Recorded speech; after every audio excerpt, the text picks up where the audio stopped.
Hi everyone, this is Janet Hill at the Rock Island County Health Department. It's 3:30 p.m. on October 13th. Thank you for joining us. Today we have with us Ed Rivers of the Scott County Health Department and Nita Ludwig of the Rock Island County Health Department. Ed, let's start with you with Scott County's numbers, please.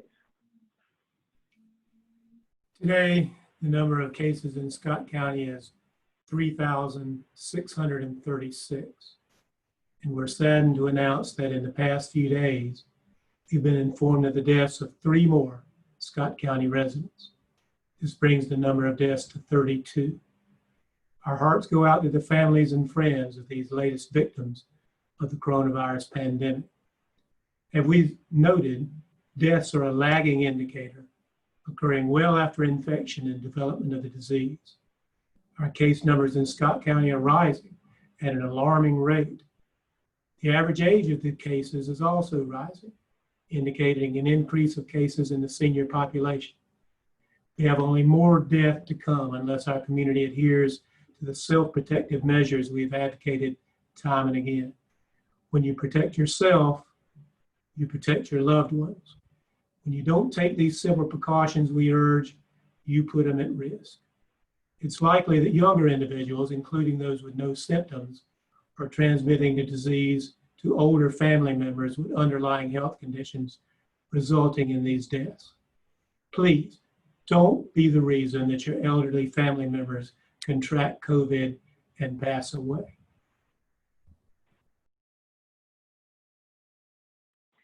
Nita, let's go with Rock Island County numbers, please.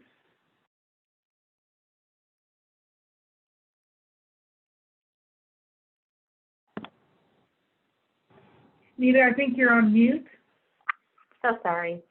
Today in Rock Island County, we are also reporting 3 deaths from COVID-19.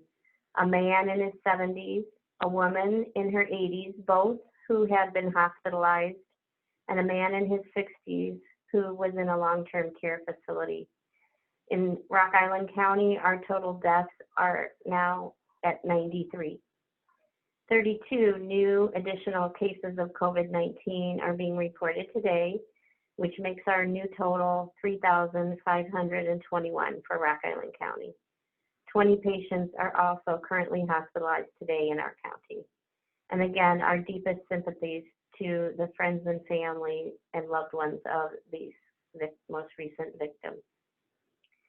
Today marks 7 months since we first talked to you about a new virus spreading in our country and our community. Since that time, we have lived through a peak in April with the closure of businesses and restrictions on gatherings and deaths of members of our community, and a higher peak in July with over 4 times the cases, leading to higher hospitalization rates and an increase in deaths. Well, we are in that same situation again, and there's no end in sight. We have increasing community spread of the coronavirus here. The number of cases have equaled and surpassed the July peak. Friends are infecting friends, who then infect their family members. Individuals are being hospitalized, and some are dying as a result of that. Restaurants and businesses are closing due to the financial burden caused by this pandemic. Schools are balancing in-person instruction with the need to go online due to the number of isolations and quarantines of their students and staff. We all want this to end, but that requires us to act. We can do more, we can do better, and we must do it together. There are a variety of reasons why the coronavirus and COVID-19 have stopped our world in its tracks, like nothing most of us have never seen. The virus is new to humans, and none of us have developed a biological way to fight off the virus. Also, there is no cure, no treatment, and no vaccine at this time for this virus. An often overlooked reason about why the impact of this virus is so dramatic is the fact that we have benefited from the development of vaccines to protect against many of the diseases that used to run rampant in communities and cause high numbers of deaths. Smallpox has been eradicated globally. Polio has been eradicated in the U.S. And we have seen drastic reductions of measles, diphtheria, rubella, and pertussis, otherwise known as whooping cough, and other diseases. Thank you. Most of us today have not seen the disastrous and often deadly effects of diseases that spread rapidly in a community. Prior to vaccines, diseases such as polio, measles, and smallpox spread quickly through a community, much as we're seeing with our current pandemic. Because we have not seen these effects firsthand, we do not have the lived experience to recognize the importance of stringently implementing the prevention measures public health is pleading with our community to take. We've become complacent because these diseases aren't rampant anymore. Without a point of reference, as a community, we have difficulty understanding the lasting impacts a virus such as COVID-19 can have on our family, neighbors, and economy. If we all had that experience, perhaps we would be more willing to handle things differently. We are now hindered by our own success in making once widespread deadly diseases a thing of the past. Where does this leave us? We're waiting for one of three things to happen: a mutation making this virus less infectious or severe, a vaccine or treatment, or herd immunity caused by 70% of the community having contracted the virus. Mutations can result in a more infectious and deadly virus as well. Many more will die before natural herd immunity is reached. The director of the World Health Organization calls this method immoral. Vaccines and treatment remain the most hopeful option, but their development is slow. We must continue to learn from the experience of the past and put all of our efforts into slowing the spread of this virus and protecting as many in our community as possible from contracting the illness. That means masking up, keeping our distance, staying home while we're being tested for COVID-19, and staying home when you're asked to quarantine or isolate. You might not get deathly ill. Your family member might not get deathly ill, but there are many in our community that cannot afford to fight this virus, including those with conditions such as cancer, lung disease, and heart issues. If you don't do it for yourself, do it for them. We're all in this together. Can we count on you?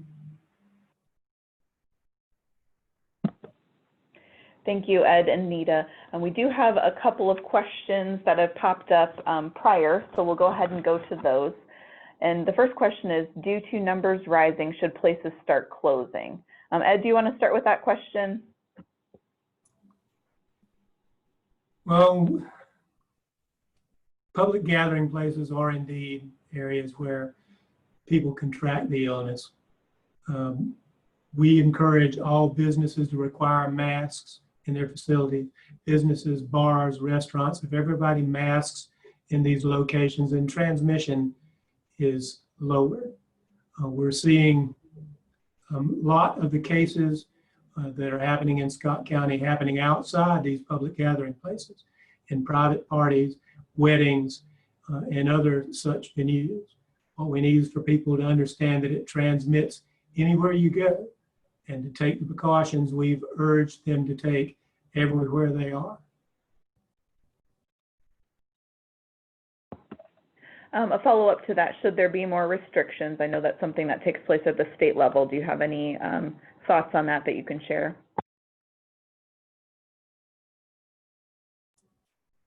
Could you ask that again, please? Sorry about that. Should there be more restrictions? I know, in our circumstance that happens at the state level. Is there any thoughts you have on that? Well, restrictions only work if people follow them. And if people follow them, transmission is lower. So what we're asking you to do is to do it yourself. Don't wait on restrictions. Don't wait on the state to act. Do it yourself. We're all in this together. And if you don't do it, who will? Nita, we have another question. What are the health departments looking at to help lower the numbers? Sure. Well, we've been advocating the whole entire time for those 3 W's: to wear your face covering when you're out in public, watch your distance, keep at least 6 feet between yourself and others, and wash your hands frequently. We'd also like to say to everyone this year in particular, make sure you get your flu shots. It's more important than ever. We know that you can have COVID-19 and influenza at the same time, and we certainly don't want that to happen.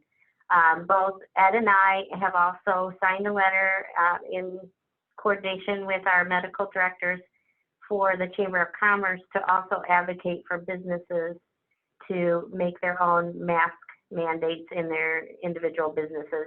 In Illinois, of course, we have a mask mandate, but we really look to the businesses to help us enforce compliance with all of those.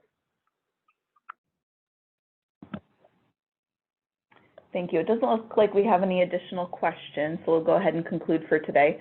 Some of the information that Nita just spoke about is available on the Together QC website, so you can visit that for more information there. Oh, I apologize. There is one more question that has come in. This is for Nita. Rock Island, Milan schools are starting blended learning next week. Have you been working with the school districts to prepare? Any thoughts on how it will go?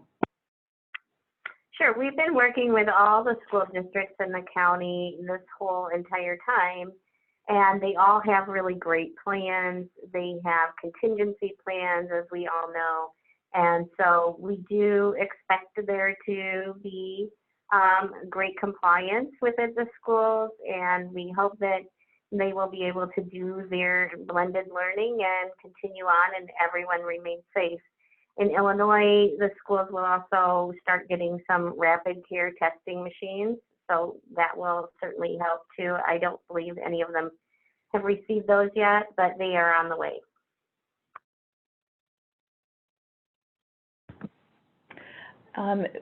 Ed, we can start with you for this next question. What would you say is the cause behind the uptick in cases?